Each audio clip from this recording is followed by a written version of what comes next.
friends, welcome back to my channel. Life is Tiff Knows It. Tiff here. Hope you're having a great day, great evening, whatever time of day it is for you. Thanks for joining me on my weekly WIP and chat. Oh my gosh. Look guys, one of these things is not like the other. I don't know why there's yellow in this, because there certainly is no yellow in this kit. That's funny. I have noticed that, but it's never come out of the bag before. Oops. I just dropped drills on the floor. Dang. Anyway, I hope you're doing well, and thanks again for joining me today on my 20th WIP and chat. My gosh, it feels like it's not been 20 of them. So I have a big celebration I'm super excited about that's YouTube related. I'll get into YouTube stuff and diamond painting stuff. I hit 100 subscribers yesterday. I am so excited. I kind of had an internal goal that I didn't really tell anybody, that I didn't really publicize or say, that I wanted to have 100 subscribers by August, and I did it.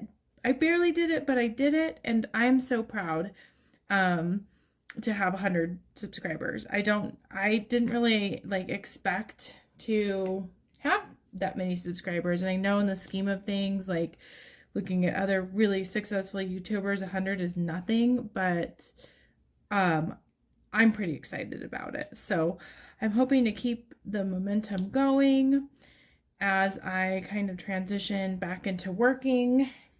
Today was my first day, but I'll get into that later. If you are new to WIP and chats, welcome. WIP stands for work in progress, and chat is just me talking about random things that happen during the week for me. Sometimes I talk about, I try to relate life to kind of quotes that resonate with me. Try to keep a positive outlook on things, as life always seems to throw curveballs our way, right? So I'm working today on a piece by the artist John Shannon. And this is, the name of this kit is Doors of Moria. And it is from DIYmoonshop. And yeah, I think since I've been making this channel, I've been working on this diamond painting. But it's okay, because the room in which I want to hang it in is currently under construction anyway. So yes. Speaking of diamond painting stuff, so I am really excited that Drills and Chills is coming up. When I saw the announcement video, I just got really excited. So a lot of people started diamond painting during the pandemic, and I also was one of those people. However, I started late in the game. It was about the time I went back to work, like I'm doing now, about 2 years ago, that I kind of got addicted to diamond painting. And so there's something about this time of year that just kind of rekindles my excitement about diamond painting and doing Drills and Chills. Last year I completed one of my favorite diamond paintings for Drills and Chills, and I already have a kit picked out for this Drills and Chills. I did an unboxing of this kit a little while ago, and I will link it in the description. Hopefully I remember to do that. It's a Chuck Penson piece, and it's beautiful. I'm really excited. So it's motivating me to get my, as I like to say, poo-poo in a group with diamond painting and getting this kit finally done. It's going to feel so good to get this kit done. I've been enjoying it. It's been very slow going because of kind of the summer I've had. So speaking of that, I'll kind of give you a little bit of a recap of the week. So one of the things that's taken away time from diamond painting has been this summer. I have taken on, oh, hold on, I don't want that to fall. I just noticed that my phone's kind of falling off the tripod. I've been taking some time to take care of my grandparents, who are in their one's in their early 90s, one's in their late 80s. And it's been like a summer of a lot of introspection, like a lot of sitting in kind of uncomfortable, hard feelings. It's never fun watching like your grandparents or any member of your family get older and kind of decline with just like things they can't do anymore.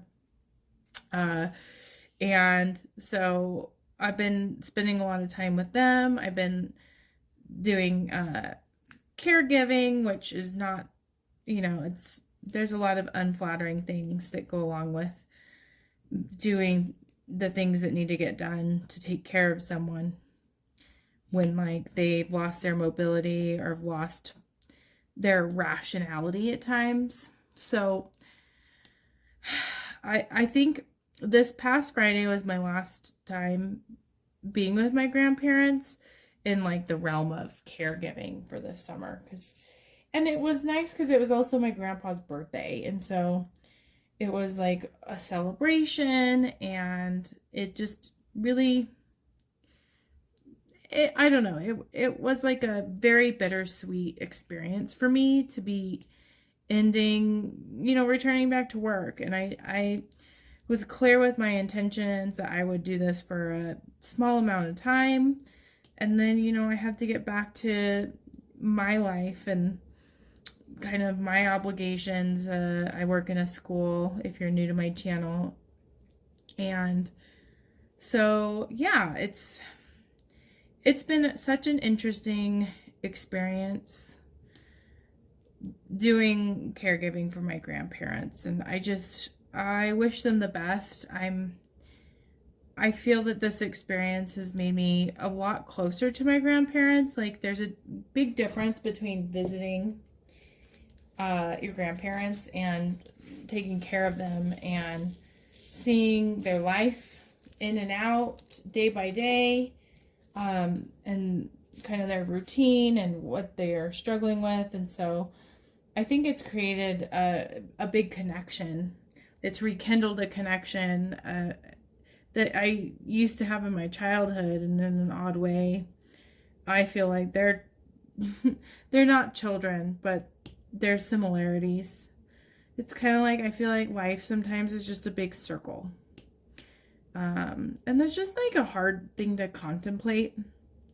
Like, to always like be sitting, like, it's very existential. Like, it's thinking about the end of life and just things that, like, I just, as a person who's in her like early 30s, I just have spent a lot of time this summer thinking about end of life. And I'm trying to like see the silver lining in the experience of being a caregiver with my grandparents. But I'll be completely honest, that was hard.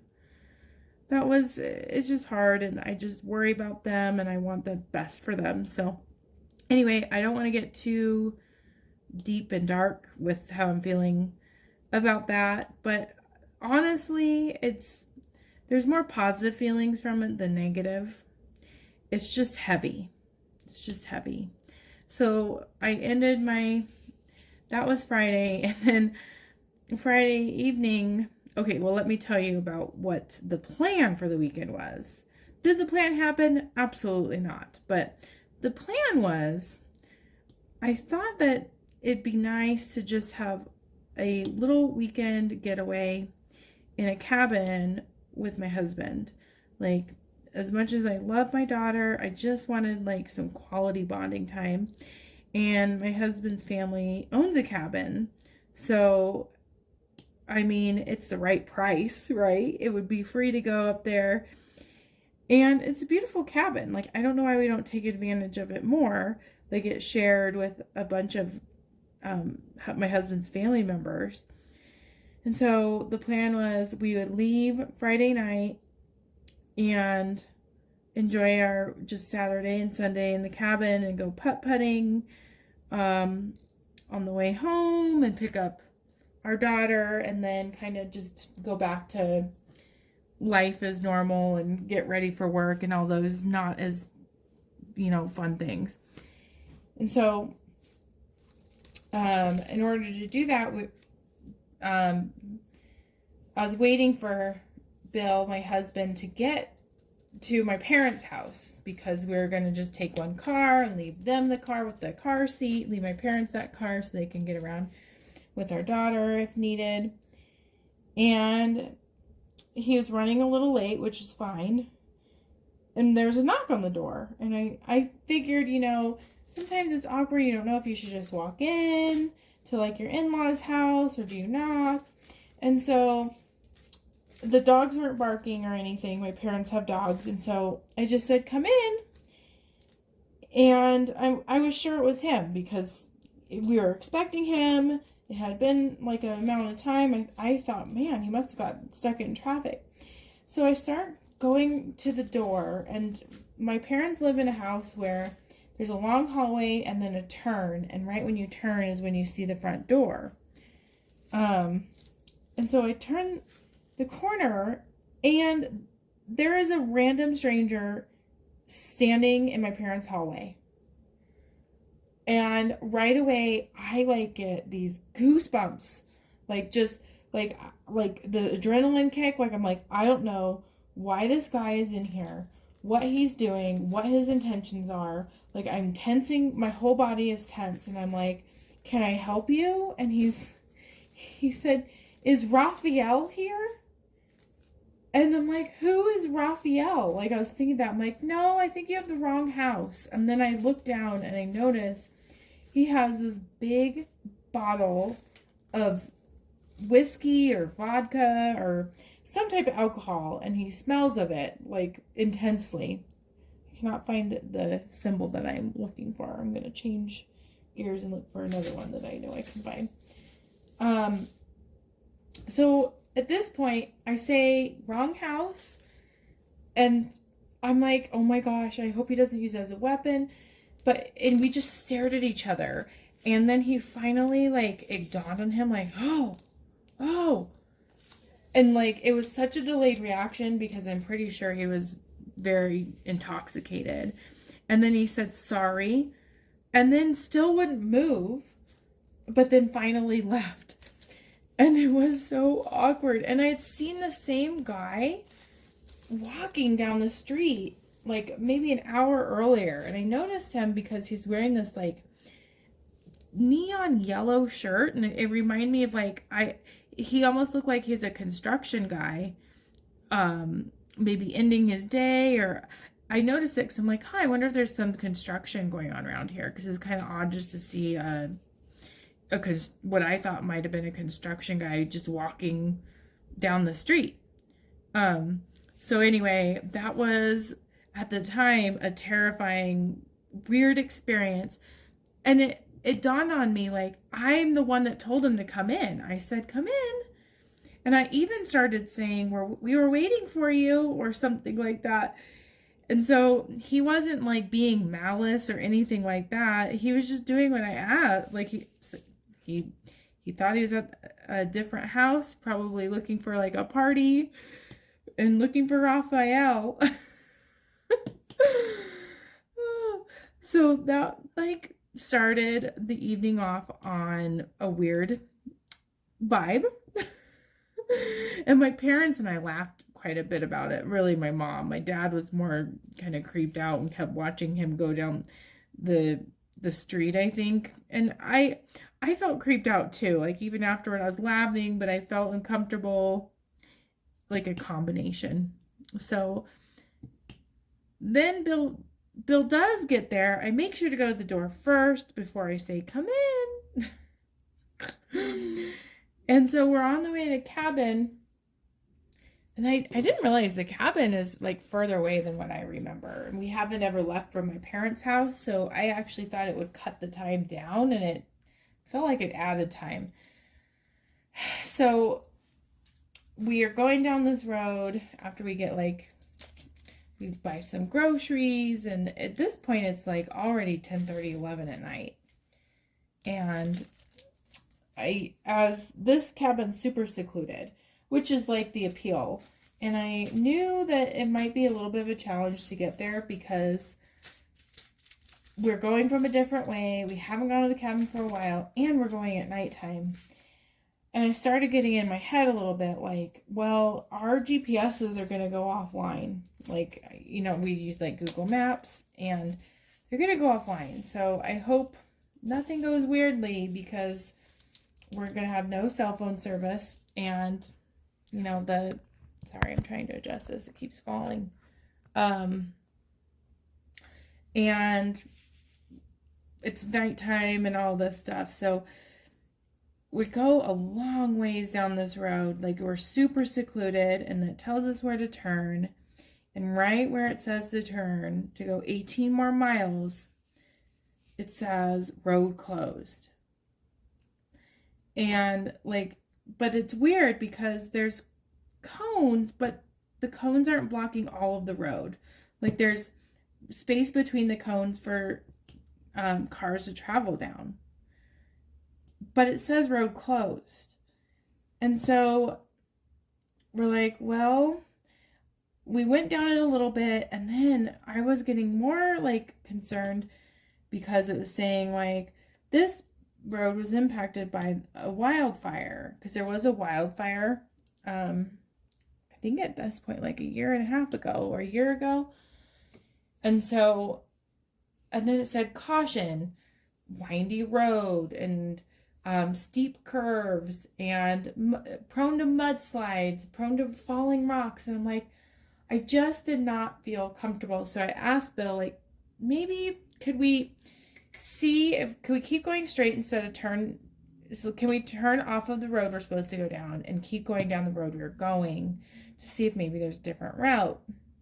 Well, the problem was it did give us like a different route on a private road that was blocked off. And at that point, the GPS didn't give us any options. And so it was either we try our chances down this road that I'm not sure if it's closed or not, or we just backtrack like 20 miles to be in the nearest town. And so we start going down the road again that's closed, and I got in my head and I was just like, we can't do this. We have no cell service. It's the middle of the night. The road is closed, so no one would even find us. Like, no one would be traveling down this road.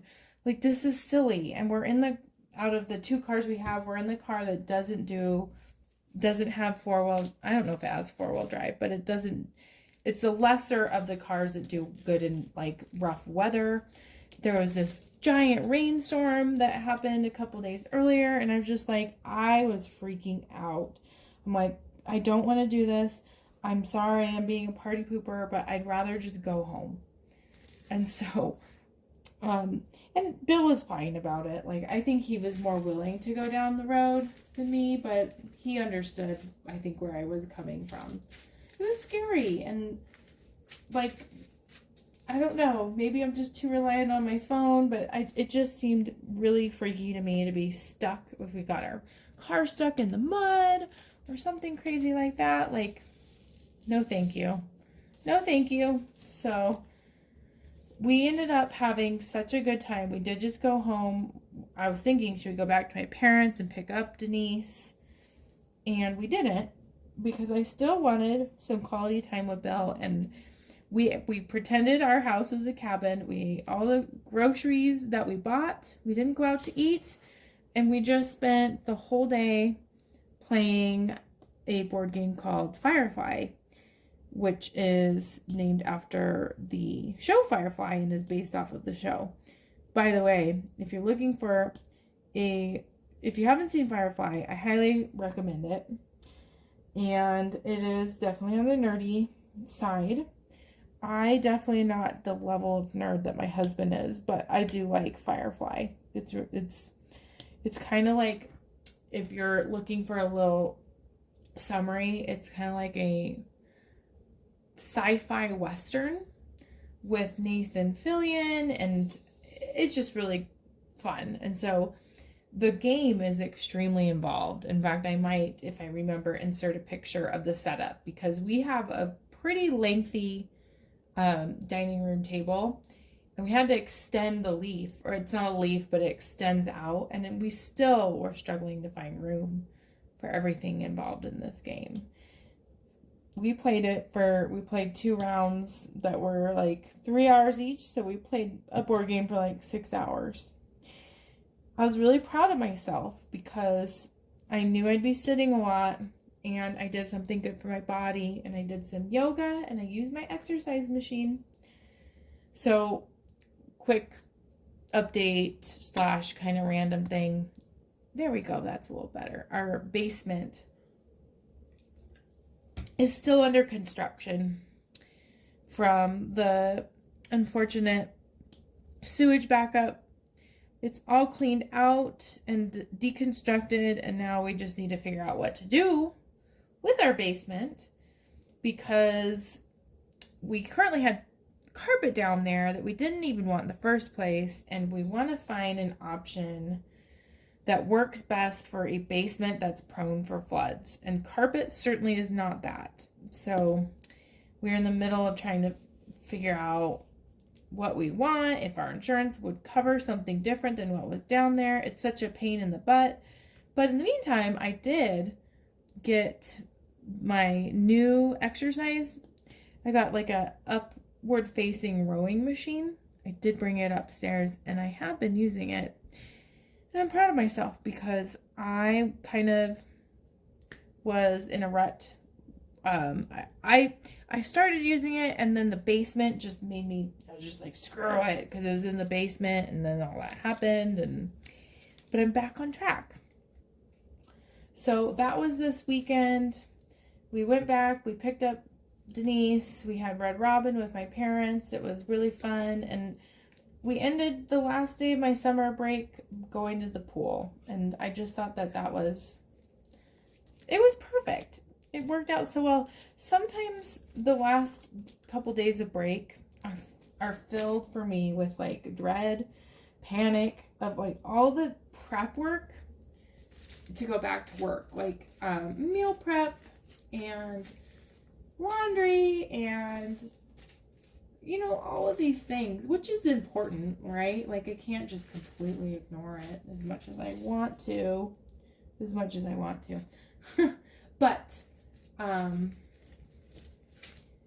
I chose to spend time with Denise and doing things that relax me over putting the laundry away. So let's transition to today. It was my first day back. Well, kinda. It was my chosen first day back. Everyone else comes back tomorrow. But you know what? It was a good day. And I needed it to be a good day. I needed it to just be kind of chill. And I felt, good about it. So I'm trying to also just have a different mindset with this school year. I'm trying to give myself a lot of grace and just have a lot of more self-compassion. I think I hop on board the train of going down, and this is not making any sense. What I'm trying to say is I am a big self-critic, and there's this theorist, this psychology theorist, I can't remember his name, but there's this term he used called masturbate, which means that you say must all the time. You have a lot of shoulds and musts, and I do that to myself. I should have done this. I should do this. I suck at this because I didn't do this. And it's not going to be perfect, and it's not going to change overnight, but I want to be kinder to myself. Like, all right, the laundry isn't put away. Is it the end of the world? It really isn't. I can do it later. And if my house is a mess, if no one's coming over, it's not a big deal. Like, I don't want I don't want to place as much judgment on myself. I think that's what I think the problem has been. Like, yes, I have a stressful job. Yes, I am a bit of a perfectionist, but the problem is I see all the stuff that it's like physically impossible to do everything realistically. I take that stuff and I use it as like a weapon against myself. Like, why didn't you do this? Why can't you get to this? What's wrong with you? And that's just not healthy and it's not helpful. And it kind of goes back to that book I'm reading, Atlas of the Heart. It's a good reminder that I'm human. Everyone's human. I'm doing the best I can. And part of, I think, doing the best I can needs to be that I'm taking care of myself and that I'm resting and that I'm not doing everything. And I'm okay not doing everything. And I'm okay with not everything getting done all the time. And maybe that includes diamond painting, but I want it to be that I'm doing more of the things like diamond painting that I enjoy. Like, I want to make it a priority. And I think in an odd way, the school year lends itself to me doing things for me more because I'm up different hours and yeah, I'm up early. So I did yoga this morning. I did a little bit of cardio while I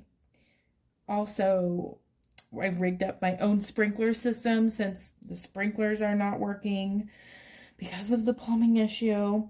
And I just haven't wanted to try to fix the sprinklers. I didn't want to call another person and coordinate something else to have a major cost, to not know what was wrong. So it all works out. Sometimes things work out that way where it works out in a different way. And the sprinklers we can tackle next summer. And watering the grass at like 5 a.m. is helpful for me because I put on a 10-minute timer where I do a 10-minute yoga video and then I do cardio for about 5 minutes. So I want to do things that are good for me, that help me manage my stress, that help me be the best person I can be. Now, in the process, if I lose some weight, that's great, but this time that's not the goal. The goal is to do things for me that's good for me. Speaking of good for me, I don't know. I wanted to share what I'm drinking. This is kind of cool. So it's called hop tea. It's made of chamomile. So I'm trying to not drink as much caffeine, especially at night. And it's made like a craft beer, but it's just tea. And what's nice is it has 0 calories and it tastes pretty good. It's like sparkling chamomile tea that has like a hoppy flavor. And I got it reduced price. So anyway, I don't know. I have never had a drink like this before, and I thought I'd share what I'm drinking as I take a drink. So let's see. I think that was about all I was gonna say. Again, I'm so excited to have 100 subscribers. Thank you so much for watching my videos. Comments and likes and subscribers just really do. It brings like a smile to my face.